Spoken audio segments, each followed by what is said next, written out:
Well, good afternoon and welcome to today's edition of the Provost Conversations sponsored by the Center for Learning and Teaching, and I am going to introduce our Provost, Dr. Simpson, who will introduce our speaker for the day. Thank you. Thank you. Oh, good afternoon. Good to see you all. Beautiful day again. Trying to be a beautiful day. It's going to be a great homecoming weekend. It really is. Yeah. See you all at that for sure.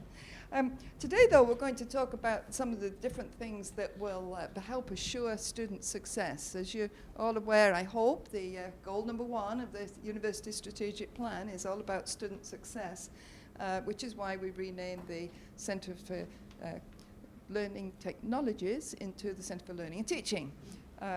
But one of the big things that we have learned over the years is that the success of students is a combination of the teaching and the advising. It's that advising piece is so critical. Not just in giving them the advice, getting them to actually heed it, which I hope is something that we'll talk about today.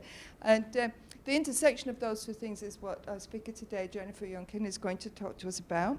Jennifer is Senior Lecturer and Chief Departmental Advisor for the Psychology Department.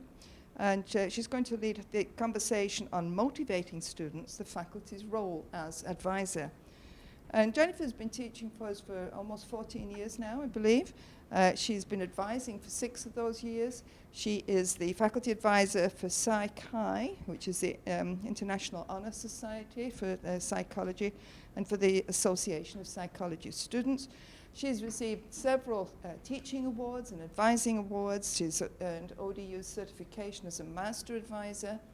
Those of you who do any advising and haven't been through that program, I strongly recommend it. It's an excellent program. And Jennifer's going to remind us of that strong link between teaching and advising. So, over to Jennifer. Thank you. Thank you guys for coming today. Thank you all for making it out today. Hopefully I'll have some things to impart to you. I like to teach my classes in an interactive fashion too. So I don't want to just sit here and go over the PowerPoint because that's kind of what I'm saying not to do in classes. I know it's kind of hard, especially when we have the larger class sizes. Sometimes it's hard to get the interactive component in all of those classes. Recently I did a piece at our Old Dominion Advising Network conference. I don't know if anybody in here is familiar with ODAN, but it's a newer organization on campus for advisors, so you're more than welcome to join. Just shoot me an email and I will send you the online membership form. But I did a piece on the commonalities between teaching and advising. And hopefully after this presentation you'll see that they're inextricably linked. In my Psychology of Women class, I'll often ask on the first day, how many people are a feminist? And just a few students will raise their hand. And then I'll say, well, how many people in here believe in the equal treatment of women and men? And all of them, most of them, will raise their hand. I'm like, well, then you're a feminist. And they're like, oh, I don't know that word, the F word, because they kind of associate it with, I don't know what it is, I don't want my door open for me, that kind of extreme connotation of what feminism represents, or they kind of get that gist. Anyway, one of the things I was going to do in here today was say, okay, how many people in here are advisors? Raise your hand. Virtually, raise your hand. Okay, how many people in here are teachers? Well, what's funny is that you're both. So everybody should have raised their hands to both because, you're both. It's inextricably linked, which is you're going to get sick of me saying that by the end of this presentation. And it's funny because people still see it as very much separate, even though over the years there's been a strong kind of, presence about how, teaching and advising are on the same end of the continuum. They're not bipolar constructs, as we often kind of conjure up.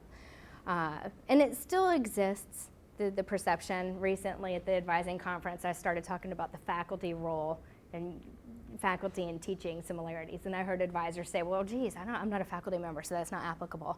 And I'm like, yes, it is applicable. And then at an ODAN social event, I was talking to a faculty member, and he's like, I don't really advise. But he teaches graduate students. I'm like, oh, so you don't really ever talk about, grad student stuff. You don't talk about programs. You don't talk about, internships or externships. And he's like, yeah, I do. And I'm like, then you advise. So, it's funny how people kind of still see that as separate constructs. So as I was going through different things to get materials for various presentations on this topic, I came across Drew Appleby's article. And if anybody wants the article, I'll be more than happy to forward you the link. But I kind of based the presentation on some of these, and then I'm going to delve further into certain slides and kind of illustrate what I do to help engage students. And hopefully you'll find some of this helpful. Okay. So the perception of roles, some folks kind of see teaching as limited to being in the classroom or advising in the office. And that's where you start seeing, the lines blur. Okay, I remember when, teaching face-to-face, students would always ask me advising-related questions because I advise over 1,200 students. And so a lot of them are in my classes, and they'll ask me stuff like on breaks. Well, when does advising begin, and when does this and that? Or even conversely, they come and see me during office hours, then they'll start asking about class-related stuff. So those lines blurred somewhat. So people's perception of advising, they think, oh, you just help people select courses. It's much more than just course selection. In fact, if that's all I had to do is help people select courses, I would find it very unenjoyable because, that's kind of boring, right? Don't you think? For those of you in here who teach, do you kind of have a harder idea envisioning what advising encompasses? Huh? Future choices. Future choices, right? Well, what I like to think of it is as helping students become better learners. My philosophy of teaching and of education and what it means to get a degree is to not only just help people become employable, and we will talk a little bit about human capital, because there is that component, and there's definitely a lot of initiatives for human capital and how can we get people out in the workforce with the skills that they need to be successful in the workforce. But the purpose of it, too, is also actualization. Of course, this is the psych background, the humanistic flavor of it. You got to get to, what is it that's going to make people adaptive? What is it about education that's going to help them, make choices that are going to aid their survival? So all this you acquire through the educational journey. And this is what you kind of have to help students realize as well. So the intersection between advising and teaching, realizing that is critical, especially for success, especially for one's own professional development. And I think once people start seeing those similarities, that there'll be real growth. Okay. Now I'm not going to focus too much on this, and I probably shouldn't give these anecdotes, but I do anyway. When I first got the role of CDA, people were like, "Oh, thank God you're here to do it because I don't want to." I'm like, "Oh, yay! What have I got myself into?"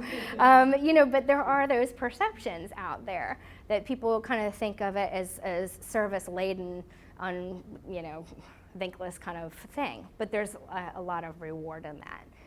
And we'll go over that here shortly. So anyway, I'm not going to focus on the negative, but you can see here that there are some negative connotations associated with this component.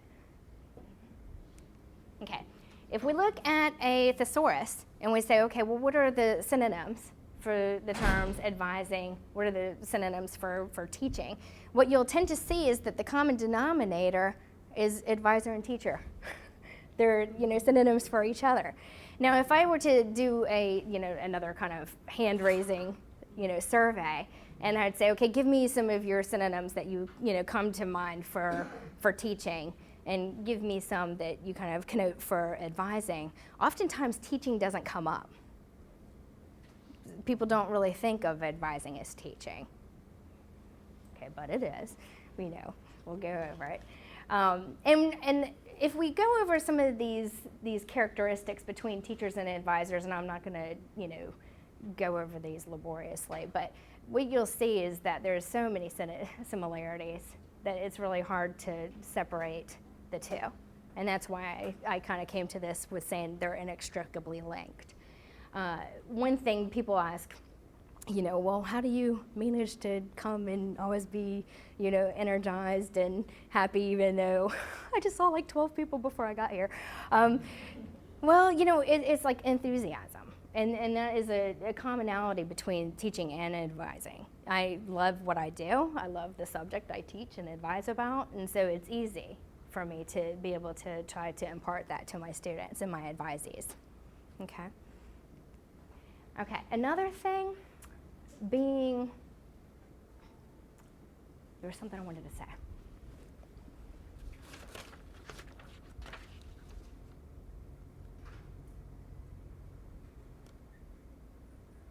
Co-learners. There's some things I highlighted on some of these slides. As an outgrowth of advising and teaching, I created a course, Senior Seminar. It's a professional development course. And at first it kind of started out as a careers in psychology course, and then I started realizing, that even as seniors, a lot of these folks still didn't know what they wanted to do with this degree.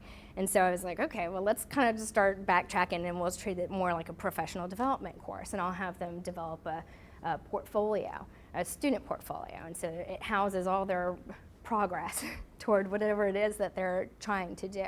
I'll have them create, the typical things like cover letters and personal statements and things like that. And even though they're like, oh my gosh, it's just a 1-credit class, I'm like, I'm just forcing you to do what you'd have to do anyway. It's just I'm making you do it. And after they're always very appreciative. And the students have come back after they've graduated and they're like, I've actually presented my portfolio at job interviews, and people have looked at me like, wow, this person really has their stuff together. So it's a really good thing. So being a co-learner, and in the Psych 400 class, I actually did a lot of the things that I had my students do. I mean, of course I already had, and it's funny, separate advising and teaching portfolios. So why are they separate, we ask? That's a good question, because when I'm asked to hand in stuff, it's like, well, just focus on the teaching aspect. I'm just going to put everything in there next time, let them have fun with it. So co-learners and providing tasks to be completed before the next meeting. Students will always email me and they're like, can you just look at my degree works and tell me if this looks good? I'm like, this is what I'm in for advising, and I kind of redirect them like, no, I'm not going to just tell you everything's good. You need to come in, we need to talk about things, we need to see, where you are and monitor your progress and talk about your goals and see what things have changed since the last time we met. Some folks kind of give me a hard time because I keep hard copies of things. And they're like, oh, that's so old school. Well, yeah, but it's also nice to be able to pull a file.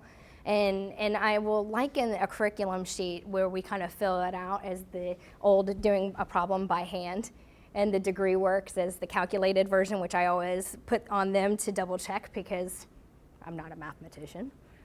I opt not to teach stats.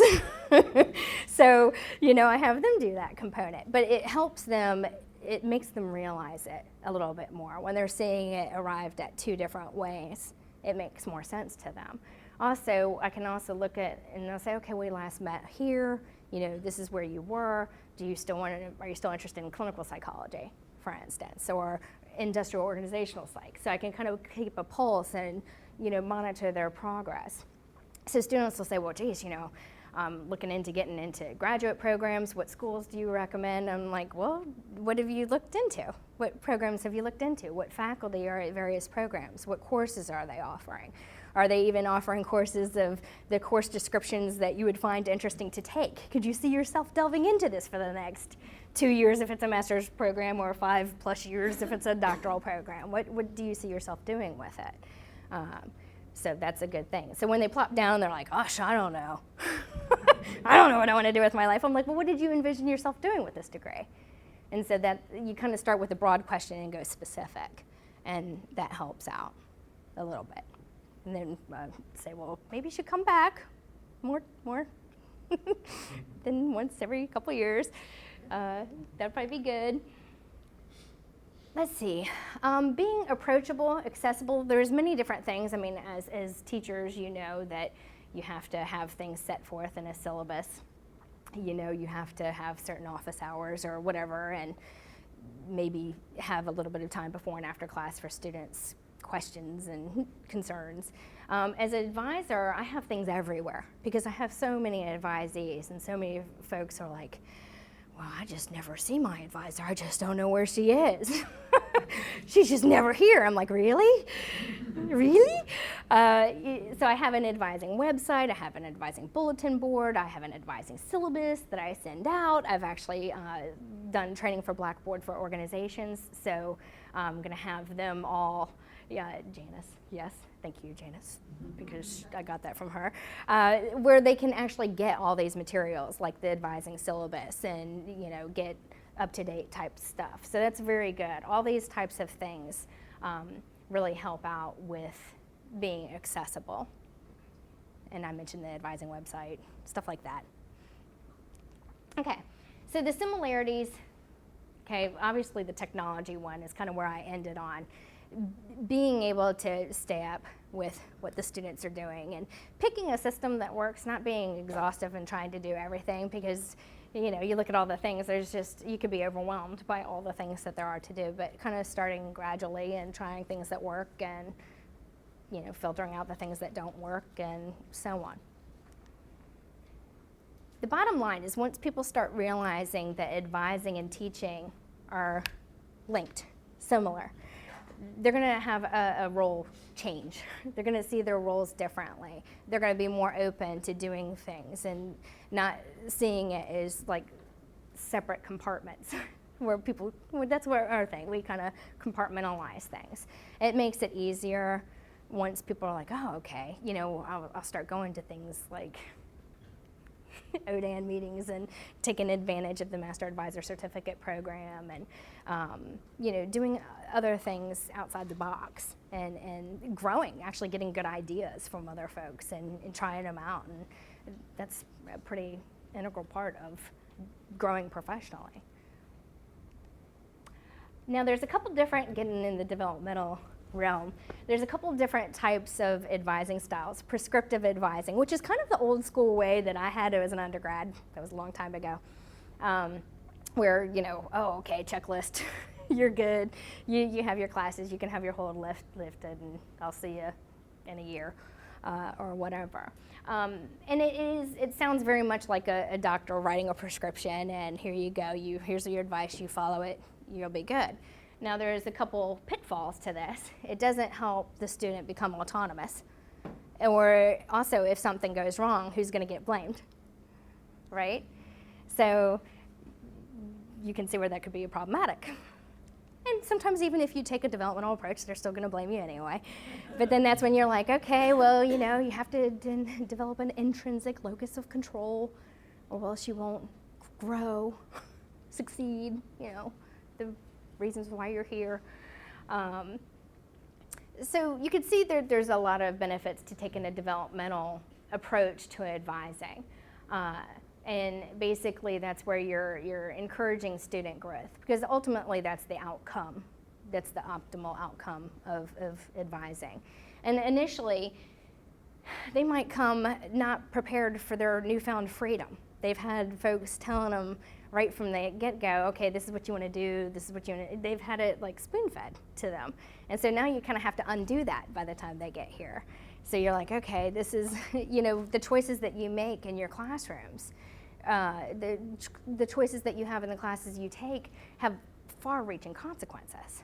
And so, when you're saying, okay, should I take this class because it might be lighter, or should I take this class because the teacher's going to expect more of me? Well, in the long run, which is going to help you grow more? Which is going to help make you more competitive? So those are things that develop active learning, human capital, translate to usable skills, and so on. Now, I'm going to opt to focus on the developmental half because that's a better outcome for all. It focuses on the student's potentials. It increases intrinsic motivation, because that's, another thing that students really need to develop in order to succeed in school, is hone in on the intrinsic motivation, not just the piece of paper at the end. I remember in an intro psych class, one of my students was like, I'm just here for the paper at the end. I'm like, really? Are you okay?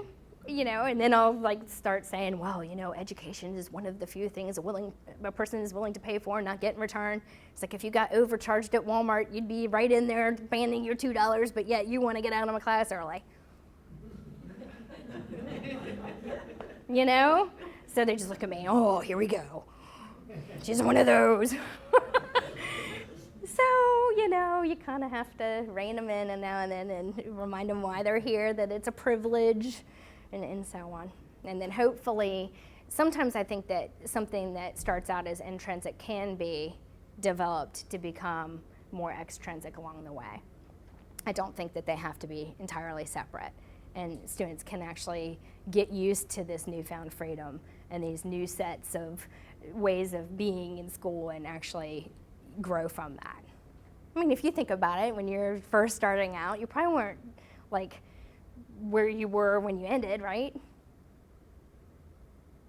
Some of y'all might be, I was always awesome. Thank you. CJ's like, yep, pretty much. All right, so the author basically said, okay, well, there's some more things that we can go into talking about, developmental versus prescriptive advising, and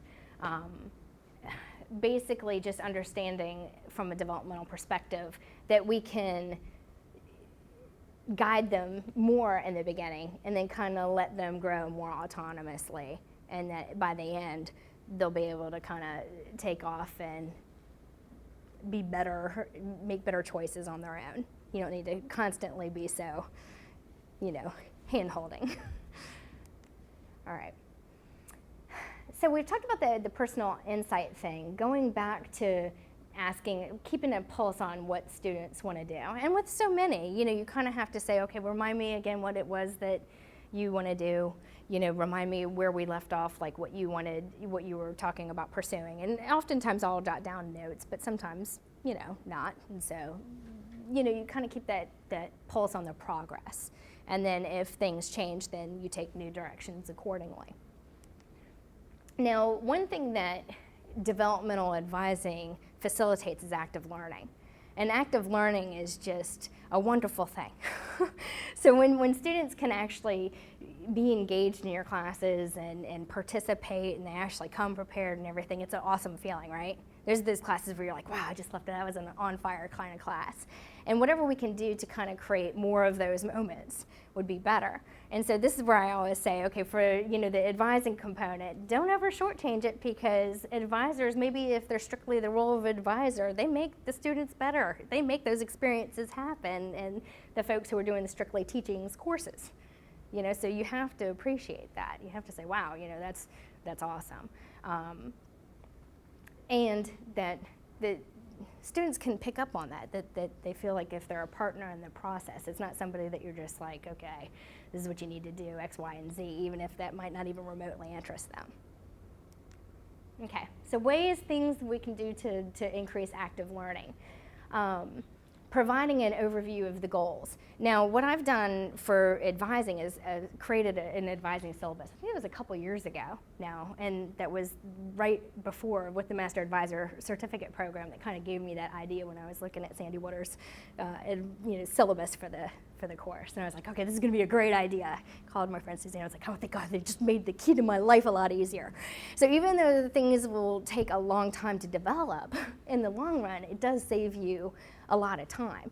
Because now, just like a teacher, you can just say, well, refer back to this section in the syllabus, and and this is where you're again kind of showing students how to be active learners, active participants in their own education. Just say, okay, okay, you're asking me where I can find something. And if you look on the university website here, you can find your answer. So then going forward, hopefully they'll go and seek that information out because you've showed them the way of going about doing so. And so it's constantly a teaching thing. And you have to be patient. I always kind of like step back. I'm like, okay, it's not this person's fault that they're the 100th email. I have to kind of still be, happy about my response. And there you go. So the advising syllabus, I am more than happy to share. If you email me at jyounkin@odu.edu, I'll give you my advising syllabus. You can take what you find helpful from it. Hopefully you'll find something helpful. Another way to increase active learning is, well, here I am I got ahead of myself. Here's the advising syllabus. Here's some of the components. I basically take right out from the university catalog the goals, what's expected of the students, what's expected of the advisor, so that students can actually say, oh, okay, here's something that I'm actually applying from the catalog, and here's how my role of it is. Empowering the students. One of the things I say, I make all of my majors come to a major declaration session, which now I've recently videotaped, so they'll be able to watch it if they can't physically come, since now we have a new distance learning program. One of the things I kind of say is, why are you here? And they're looking at me like, oh, this is not something that I would expect an advisor to ask of me. Why am I here? What am I doing here? And I'm like, you know, what you get out of it is what you put into it. And you have to approach each class like that. So I always hear students, because, well, I used to blend in more back then, now not so much, but they used to talk after class, and I'd hear them say, well, that was just such a boring lecture. And then I just want to say, well, and sometimes I do, I'm like, well, what did you do? What did you do to make it more interesting? Did you actually answer the professor's questions when they were like, Bueller? You know, that kind of moment. That's an important thing. And it's just, it is what it is. You know, you have to bring something to the table. You can't just expect it to be a one-way thing. I always say it's bi-directional. And even if you're tired, you still just, you know, engage. You have to engage, because that is your own piece that you're bringing to it. Okay. Creating a climate of rapport, I think that that's always something I've always tried to do with my students. I always kind of try to make it feel like it's a friendly atmosphere, somewhere where they feel comfortable being themselves, because I think that that's an important thing. You don't want to have it too stiff where they're like, oh, intimidated and not wanting to engage.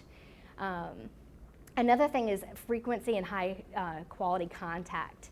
Other things to do outside of the office, outside of the classroom. I'm the Psych-Hi and APS faculty advisor, and I always go to all of their meetings. That way they always see me, and I'm always usually kidding around with them before and after the meeting. It's just to get them to feel like, that they can actually participate in these meetings. Other things that people do, they don't necessarily need to serve as faculty advisors for organizations, but just be familiar with organizations and volunteer to go and do a presentation. One of the things I've always kind of do is like try to keep my pulse on things. Some things, I don't know if you guys get lots of requests for writing letters of recommendation, but I do. That's a lot, and it gets a little bit burdensome, especially when students don't know that there's an etiquette behind it. So what I've done is I've gone and I've done a letters of recommendation etiquette talk at our Psych-Hi meetings, and I think that that's helped out. People actually come prepared. They're like, have a folder, and they have all the materials nice and neat in the folder, and how they knew you. And one of the things I do in my senior seminar class, I kind of have them do a letter of recommendation worksheet, where I say, okay, think about your 3 people that you're going to request for letters of recommendation, or even to serve as references for, and write down the length of time you've known them, write down the contexts in which you've known them, write down something that might be a special thing that the professor might not remember, that you remember, that you want to speak to, that maybe like, if I say, oh yeah, I forgot that you did this, or that you actually helped that student take notes in a class when they couldn't do it, that's something that sets them apart and that you can speak to in a letter, and it really helps you be able to help them by having them, come prepared like that. All right, lots of different active learning exercises that you can do as, both an advisor and a teacher. Writing assignments, kind of having them like, where are you now, where you want to be, and kind of keeping that track of that progress. Having them look up course descriptions in the catalog to find out which minors would potentially complement their major. It gets them digging in, it gets them looking at things. Demonstrations. Another thing is, I'll say, all right, well, here are some of the outcome requirements in our psychology program. And I'll say, these are the skills that we want you to, cultivate. And we'll make a list of them. And then I'll say, okay, here's some job ads, and this is the skills that they're looking for in these job ads. What's similar? And then they're like, oh, quantitative skills. That's why I have to take Psych 317, which is our quant methods course. So that's an important thing. They can draw those connections and understand maybe a little bit better why, the rationale behind why they have to take certain courses, which is fundamental. Understanding the interconnections between courses, between disciplines, why they have to have certain curriculum requirements. And, and I get this all the time. Well, why are we having to take these extra hours to get to 120?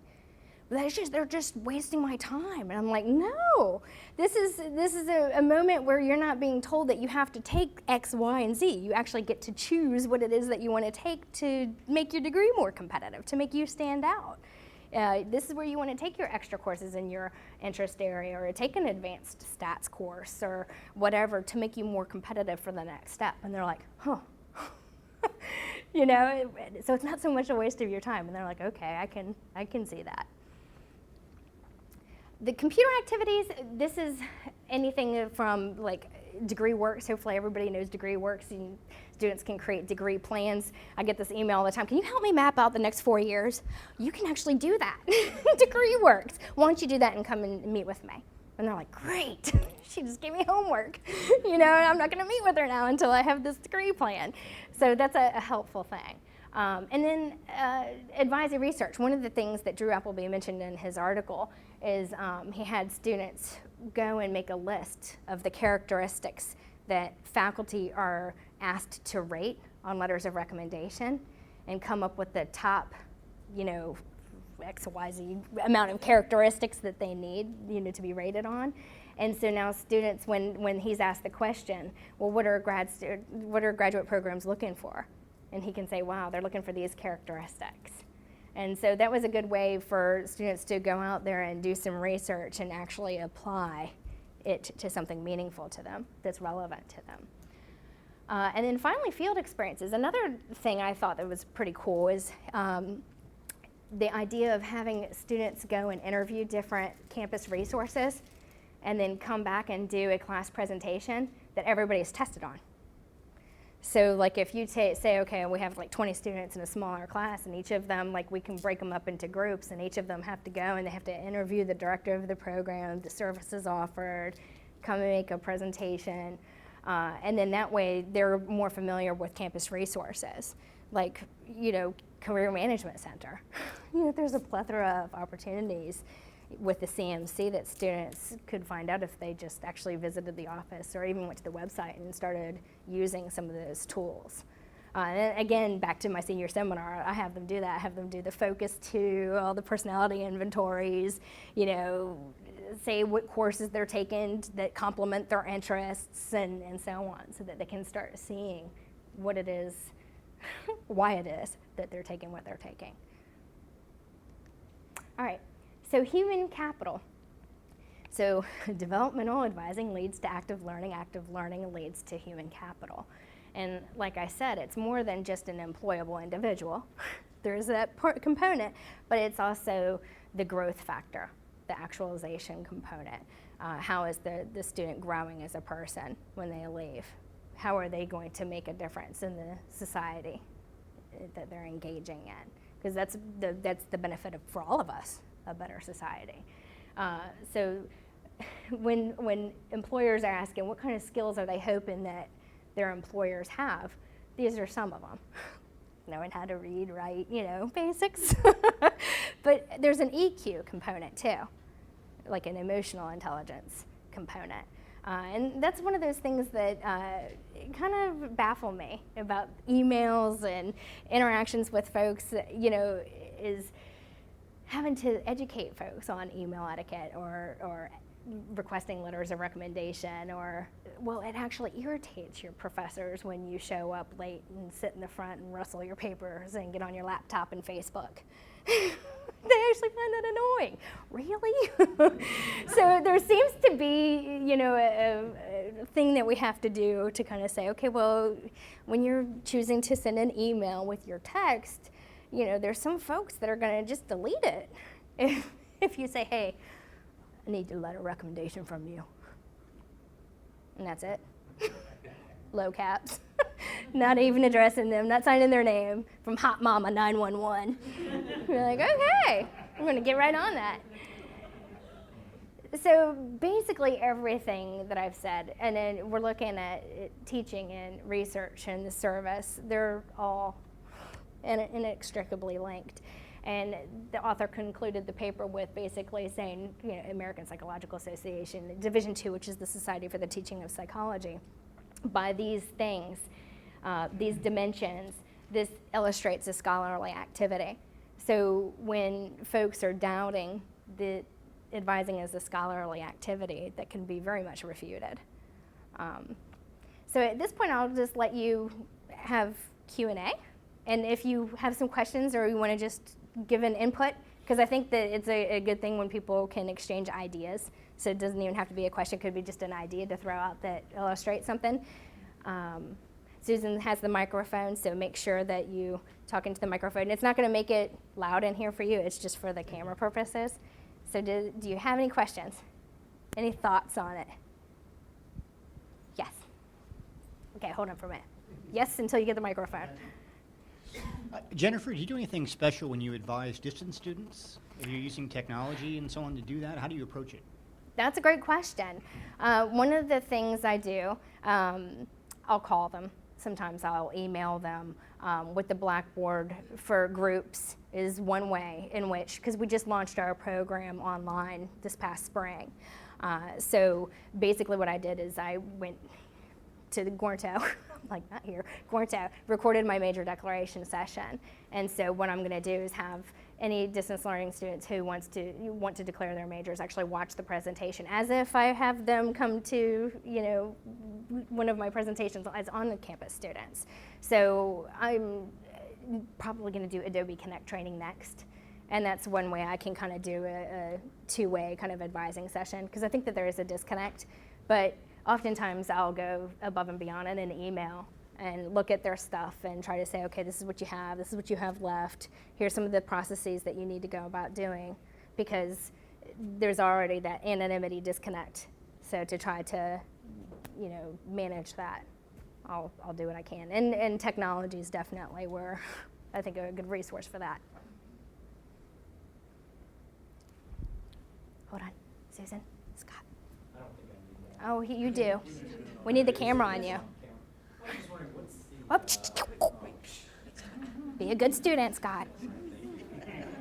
See, and that's another thing you got to do, but you're Hello? not afraid to confront.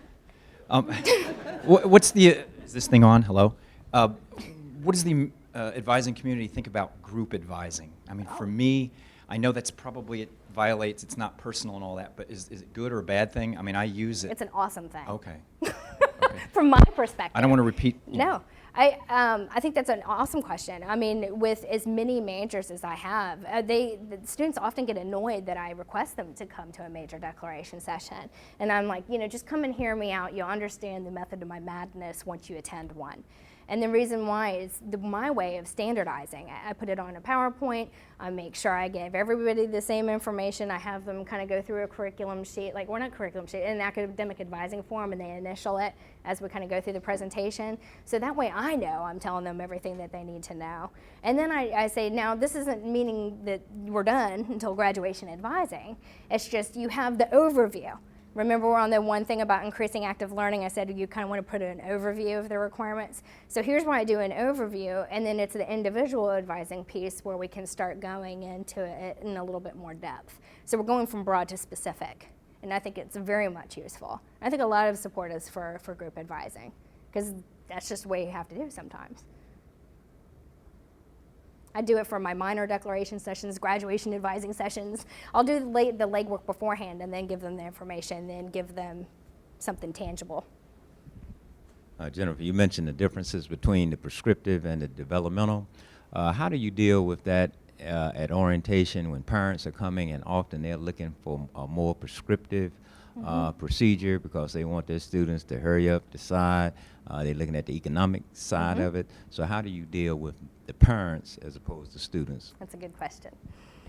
I actually had one student who called me and said I needed to take a more aggressive stance with advising. And that, you know, she wanted me, I was like, do you want me to go and knock on his dorm?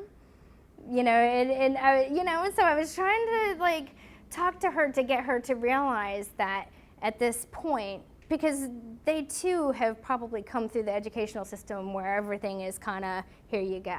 And I said, at this point, you know, your son is going to have to learn to do this on his own. You know, you're gonna, you know, he can tell you where he is with things. And so, you know, I kind of have to educate the parents with that too. And I will only tell them so much. There's one mom emailed me back and forth and was calling me and everything, and her son was just about to graduate.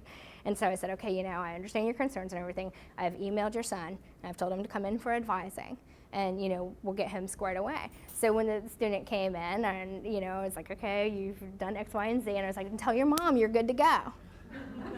You know, and it's like, you know, tell her that I wasn't able to disclose things because federal law prevents me from doing so, and because of the FERPA. You know, for those of you who are, well, everybody in here should know FERPA because a teacher and advisor, everybody should know it. So there you go.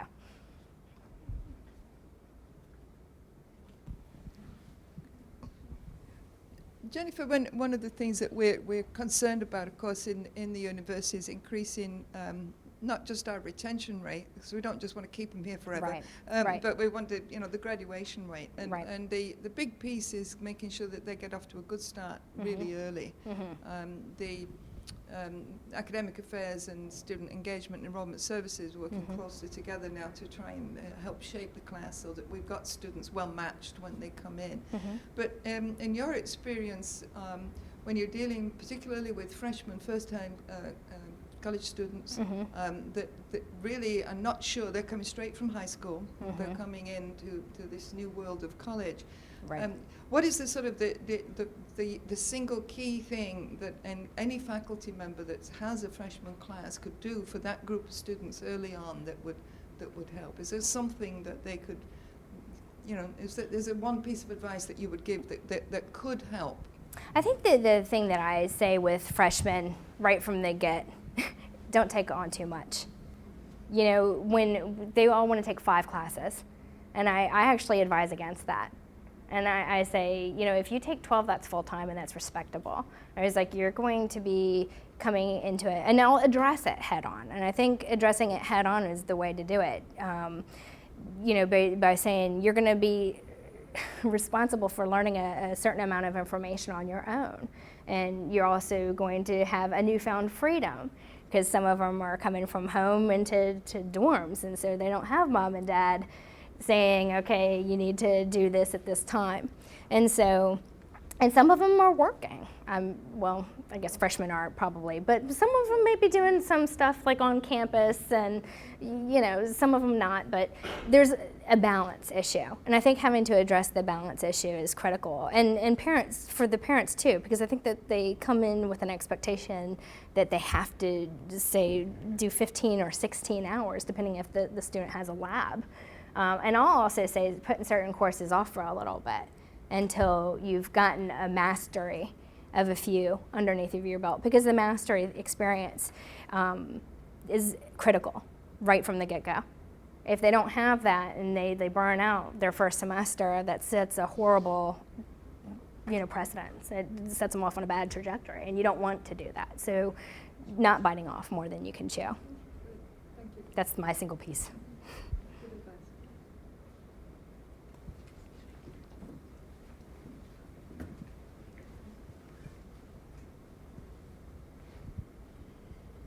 This is a little bit different than just advising, and I don't know if it's a function of the department that I'm in, but I get a lot of students that have personal problems. I've had students who were being threatened by their spouse, and or were being abused, or were abusers, or I've had to walk students over to the counseling center. Yeah. It seems to happen.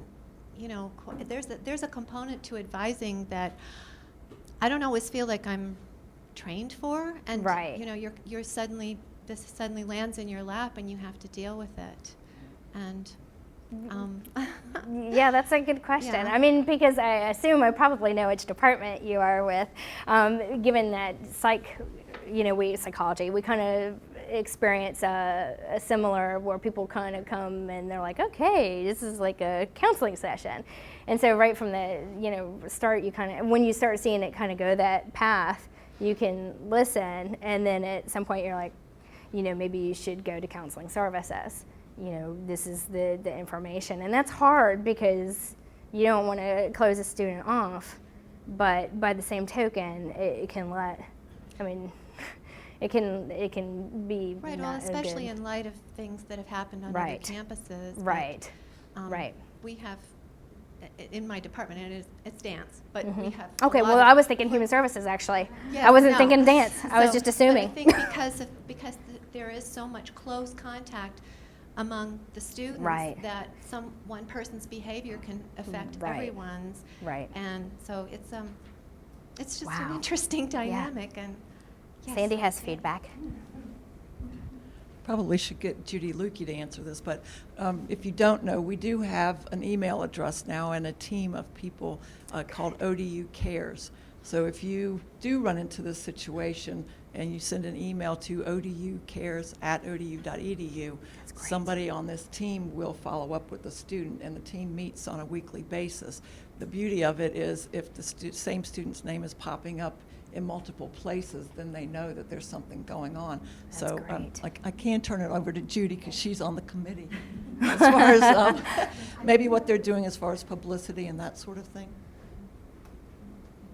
Yes, please use that ODU Cares email. Okay, that's And we do meet weekly, and we will look to see if a student's name bubbles up in many different areas so that we know to give outreach. And we're trying now to get a website together, and it's under the auspices of Student Ombudsperson Services, SOS. So Stella Mims is going to take the leadership in that. So please use that because we are seeing more and more cases of students that are in trouble, and we want to make sure that we're there for them. So did we send that email, or did we give that email address to the students? No, it is for faculty and staff. Just for faculty? Yes. Okay, that's good to ask. That's a good question. Thank you. That was a helpful piece that I wasn't even aware of.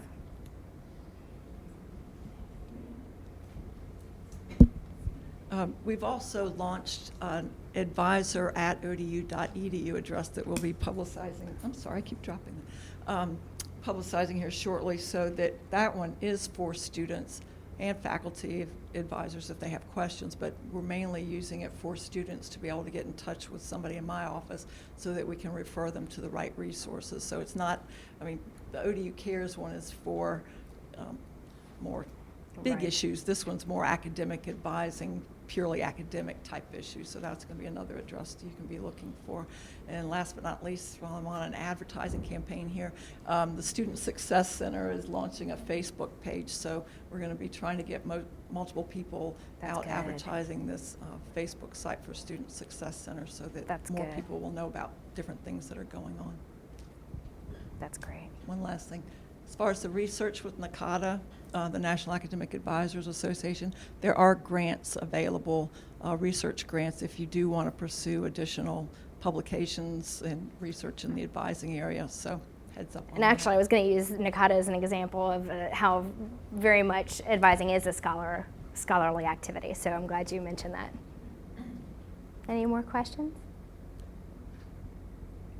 Well, thank you again for coming out today.